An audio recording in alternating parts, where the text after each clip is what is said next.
Alrighty, as you can see guys, I'm in the Microsoft Azure portal. Once you sign up, when you give your credit card and debit card information, you will be faced with something like this. Okay, what I'm going to do first, I'm going to show you how to look at your cost and your subscription, how it all works. And the way to do that, if you create your first subscription, the default one, I think you will get Azure subscription number 1. That's going to be your first subscription. So mine is already disabled because I no longer use the default one. I actually created a new subscription for myself. But in your case, you're going to get something like this. It's going to be the similar thing, but the name is just different. So I click on my own subscription, and after I do that, it's going to give some details here. Right now, nothing, because I don't have anything underneath. I don't have any resources created under this subscription. But if you want to look at your resource usage and all of that, all you have to do is just click on this, I think. Right now, it's not giving me anything, but we are going to go back here and work on it together. So the first step in this lab is to create a virtual network called VNet. That's the most important part. And I'm going to create that VNet based on my diagram here and the subnets and all of the things that you can see here. Okay. And the way to do that, I'm going to go home. I'm going to, first of all, I have to create a resource group. If you don't know what resource group is actually like a folder that all the resources are underneath it. They share the same characteristics. All of them are in the same folders, and all of that. So I'm going to create a new resource group. The resource group is called something, and it's under my new subscription, CyberXcel new. Resource group, I will call it Cyber Lab. Okay, that's good.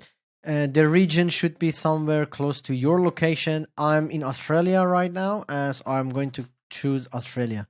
And I'm going to choose the recommended one, Australia East. After that, I'm going to click Next. Let's get myself there. I don't want to use any tags and all of that. I'm going to review it. Validation is passed. Good, so far so good. I'm going to click Create. Let's give it some time. Alrighty, I think that's the one. I have created my resource group. It's completed successfully. Click on this. Now, as you can see in this diagram, all the machines, all the networks, subnets, and all of that are going to be under this resource group. Even the virtual network, the subnets, the networking card, all of that is going to be under the same resource group. What I'm going to do right now is to go ahead and actually create the VNets, the subnets. That should be your first step. And we are going to do that by going to your resource group, okay? And I'm going to click on Create. I'm going to search on virtual network. Okay, perfect. As you can see, virtual network, it belongs to Microsoft Azure service. I'm going to click on Create. All right. It's under the same subscription, same resource group, Cyber Lab. I don't want to create new. I'm going to use that one. It's important to use names that are familiar to you. I don't want you to feel lost after this. So I'm going to choose a name that's appropriate for myself. So doesn't matter what kind of name you use. Choose a name that's relevant, okay? So I'm going to call this Cyber Net. Okay. I'm going to click on Next. That's the thing, Azure Bastion. So what I'm going to do here is I'm actually going to enable Azure Bastion. So it says Azure Bastion is a paid service that provides secure RDP SSH connectivity to your virtual machines over TLS. When you connect via Azure Bastions, your virtual machines do not need a public IP address, like I said. I'm going to click on it. I'm going to enable it. Azure Bastion host name. Bastion. The default name is actually good. I don't have the public IP address. I'm actually going to use this one, Cybernet Bastion public IP address, which is good. I'm going to create a new name, better, Cyber Bastion public IP. It's easy and better to understand. I'm going to choose standard, click OK.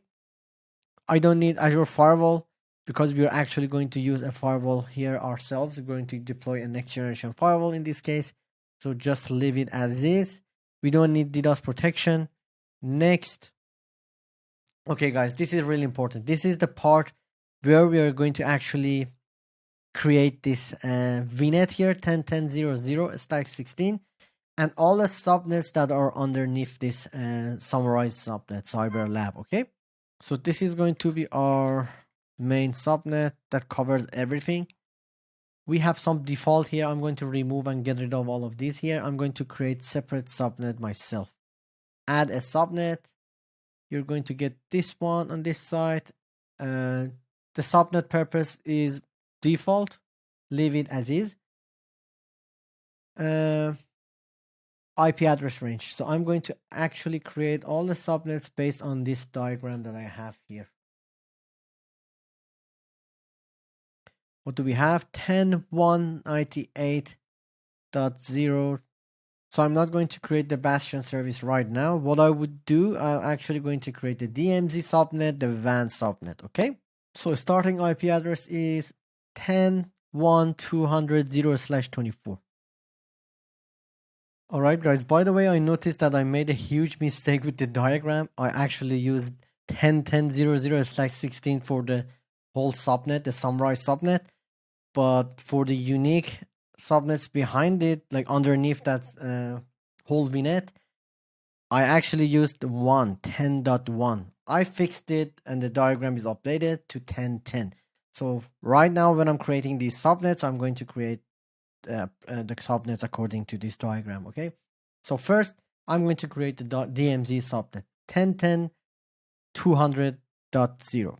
10.10.200.0/24. The size is /24. Perfect. That's one thing. I'm not going to create route table, security group, none of that. I'm going to, forgot to change the name. I'm going to change the name to Cyber DMZ. Okay, perfect. Let's add another subnet. I'm going to call this one, what else do we have? Cyber WAN. I'm going to call it Cyber Spy WAN.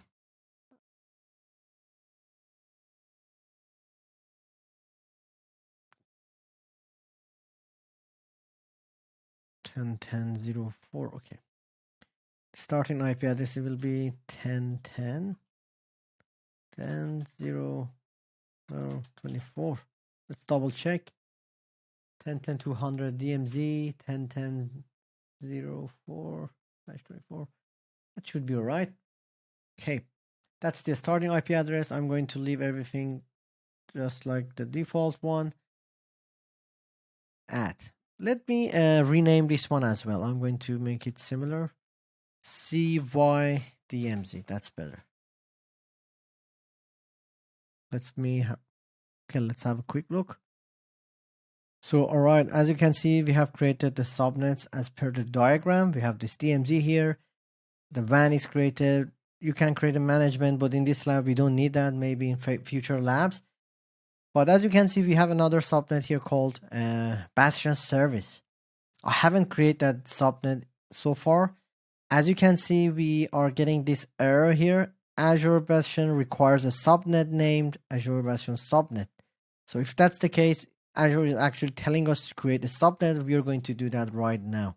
What I would do, click on this. But I'm going to change the IP address. When you click on that, it's actually going to give a default IP address and subnets. I don't want that. I want to control everything. So I'm going to change the subnet to 10.10.98. So let's see. 10.10.98.0/24. Awesome. Done. Save. So we have created our subnets within Azure.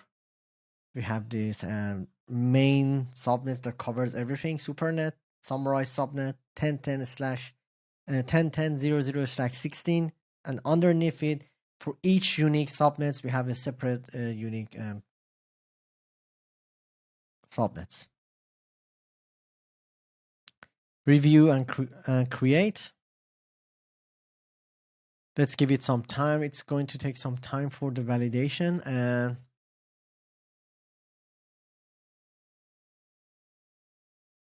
is it validated? I think I'm not getting anything. So I suppose it's validated. What I would do, I'm just going to click on create. Deploying, which is great. Initialize deployment. Let's give it some time. I'm going to pause this video, okay? All right, as you can see, the deployment is in progress. It's going to take a few minutes. And here it's actually going to give you the details of the deployment. First, it created the Bastion public IP. After that, the network. And yeah, it goes on and goes on until all the resources are created, okay? So what I'm going to do, I'm going to pause this video and wait for a few minutes to see if to check if the deployment is completed or not. All right, guys, after like 5 or 10 minutes, I think the deployment is finished, which is good. As you can see the details here. First, it created the public IP for Bastion service. After that, the VNet itself, and finally the Bastion service overall. Now, after we have done all the things that we've done together, it's time to go ahead and deploy our next generation firewall in the cloud. So far, we have completed these 2 steps together. We have accessed the portal, we went through the subscription, resource group, and all of that. And in the second part, we created the virtual networks, the VNet, and the subnet that comes under that VNet. In the third part, we have to focus on, in the third part, we're going to focus on the firewall itself. Here, we're going to deploy our FortiGate firewall. We're going to configure it and make sure everything is all good with that one, okay? And the way to do that, we're going to go to your portal, Microsoft portal, and in the marketplace, just search for FortiGate in this case. So as you can see, we have plenty of FortiGate products here. FortiManager, like all the other products for Fortinet. But in this case, we are going to focus specifically on FortiGate Firewall, next generation firewall. You have like 2 choices here. Fortinet, FortiGate, next generation firewall VM, and FortiGate, next generation firewall. As you can see, this one has this icon here at the top. This is the one that everyone uses these days. And the reason for that is it comes with a template that do most of this stuff for us automatically. The one on the right side, it needs more like configuration. It's more manual work. We don't need that, okay? At this stage, all we care about is to configure this firewall in an easy way to set up this lab environment, right? So what I'm going to do, FortiGate NGFW, search this one, and I'm going to again get this one. Click on it. I'm going to choose a single VM. I don't need passive, active, or any high availability solutions in this case. I'm going to click on create. Awesome, so far so good. We're going to choose our subscription and the resource group. This is the same resource group we created earlier, right? Which all the resources are underneath that resource group. Choose the resource group. I remember it back then when I tried to do this, the same stuff, to create a firewall under the same resource group. Azure gave me an error telling me that you have to create your firewall in a separate resource group. I'm still not too sure if this is the same case. We are going to know during the review and validation part. But so far, right now, I'm going to choose the same resource group. If it gives me an error, I'm going to change the resource group, like create a new resource group. Unfortunately, there were some limitations back then with Azure and next generation firewalls such as Fortinet. But we'll see how it goes, okay? I'm going to choose the region. Australia is closest to mine. Yours could be US, Europe, any part of the world. FortiGate administrative username, I'm going to choose my company name username, CyberXcel in this case. FortiGate password, this one, and I'm going to confirm it. You have to make sure that both of these are matching. FortiGate name prefix, I'm going to use the name that I have given here in the diagram, FW CY-FW01. CY-FW01, all right? Here it's specifically about the licensing. I don't have any licenses when it comes to this machine, this firewall. So I'm going to use pay as you go, okay? And it's going to be on an hourly basis. Like, let's say if you use this firewall for 24 hours, Azure is going to charge you for 24 hours. The first 30 days is free. You have free trial, so there shouldn't be any problem with it.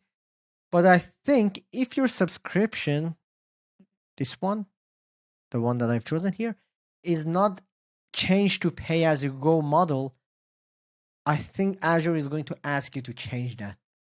And this is the case with most of the people who are using the free trial of Azure, like the free credits. If that's the case, I would recommend you guys to change it to pay as you go model. You're not going to incur that much cost. Maybe it's only going to use that free credit, but that's completely okay. All right. So change it to pay as you go model. FortiGate image version, I'm going to go with I don't like to use the latest version all the time. I think it's good to use 7.2 at this stage, okay? So click next. Size, I'm going to leave it as is. The default one, 2 CPUs, 4 GB memory. Availability option, I don't need any availability zone or anything like that. I'm going to choose to no. FortiGate license, it choose to pay as you go. Perfect. Name of the FortiGate VM. So I'm going, is there a way to remove this one? Okay, perfect. So this is the name actually of the firewall. And next. Okay, this is where it actually gets fun. So this is the virtual network we created earlier. You guys remember? I think here it's asking to create a new VNet. We don't need that. I'm going to use the same VNet, CyberNet, we created earlier based on the diagram. This is the VNet it talks about. 10.10.0.0/16. I'm going to use the same one. Now, this is really important, guys. If you mess this part up, it's going to ruin the whole lab. All right? It's going to ruin the whole lab for you. So as you can see in this diagram, we have two hands with this firewall. One which is connected to the DMZ network, internal network in this case. As you can see, this interface connects to this green area.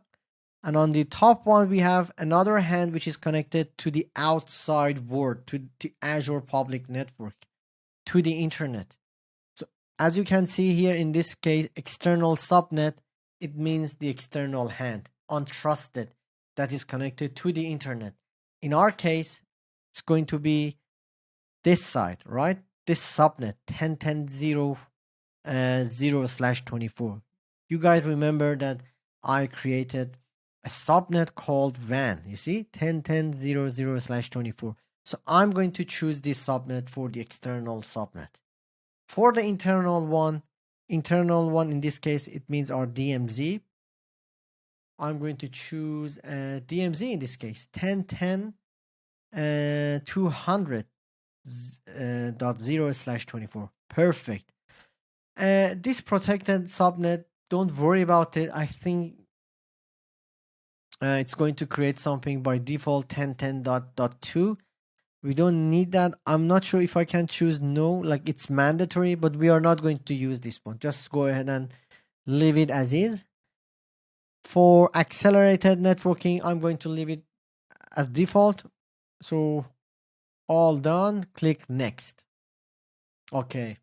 So this is the public IP addresses the Azure is going to give us for management or even using to access the internet. So the public IP is actually going to be mapped to this IP address on the external side of the firewall, 10.10.04.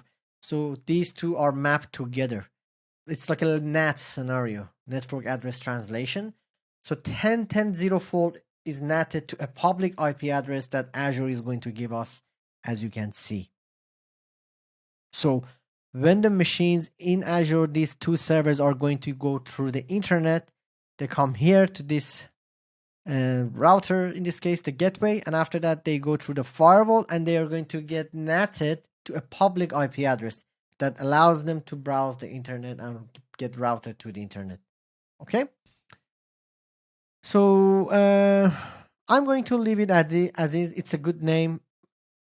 Let's have a look. I'm going to remove the FGD part. I don't want to make it complex. I'm going to choose public, name it public. CY-FW01-public. That's good enough for me. Click OK. Next, connect to FortiManager. We don't have one. No. FortiManager, we'll just leave everything here. Enable Serial Console, absolutely. And next. So it's running the validation. Let's see what the result will be here.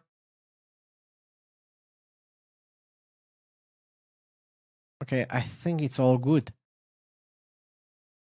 Okay, it's asking for the phone number. I don't think we need to put the number here, but everything looks good. Let's go ahead and click on create.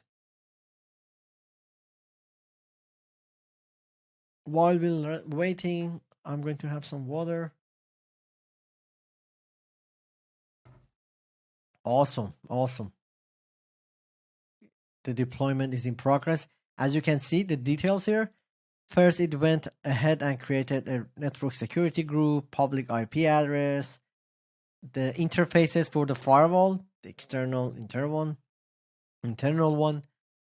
And yeah, I'm going to pause this video and wait after a few minutes, okay? All right, guys, as you can see, the deployment is complete.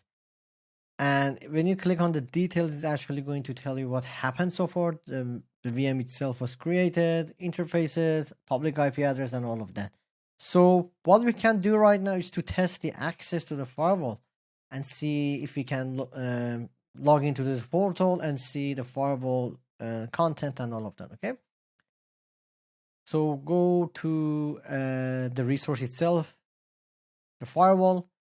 As you can see, the Azure gave us a public IP address that we can use to manage this firewall remotely. It even gave us the name. Like, if you don't want to use the IP address, you can actually copy and paste the DNS name here. So let's do that together. So copy and paste it here.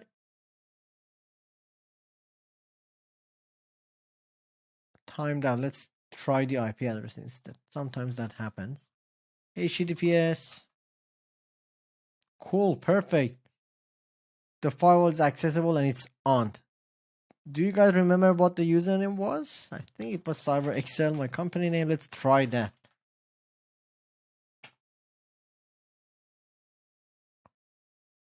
Voila. Awesome. It feels great. Whenever I do this, always feels great. You don't want to use the configuration wizard. Just click on later. We want to do everything manually, guys. Okay, don't show me again. I don't want to see this anymore.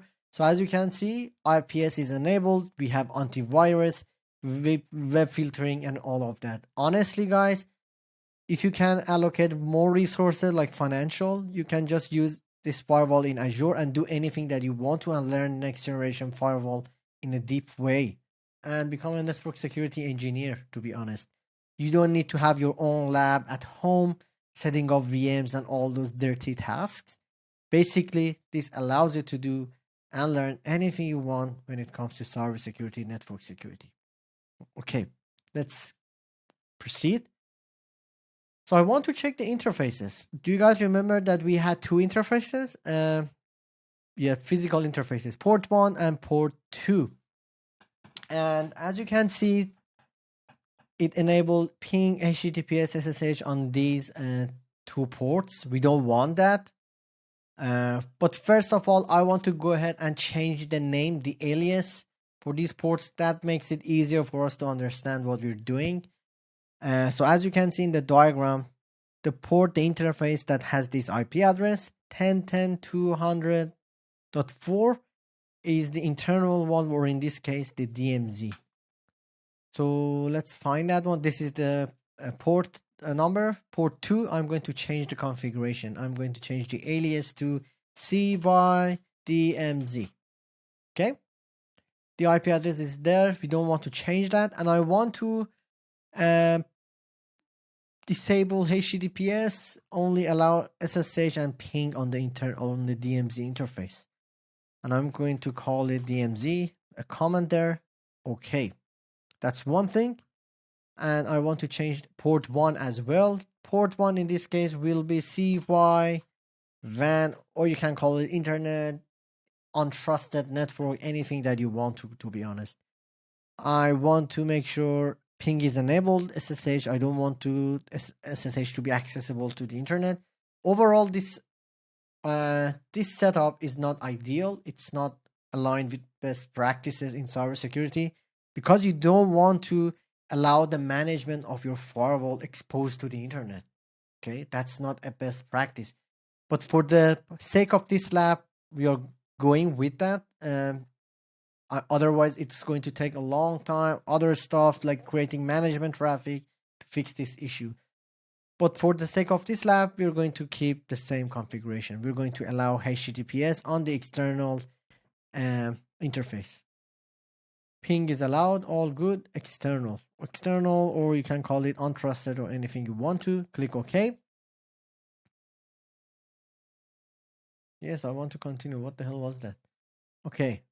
You see, the name is changed. We have C by DMZ, C by WAN, which is great.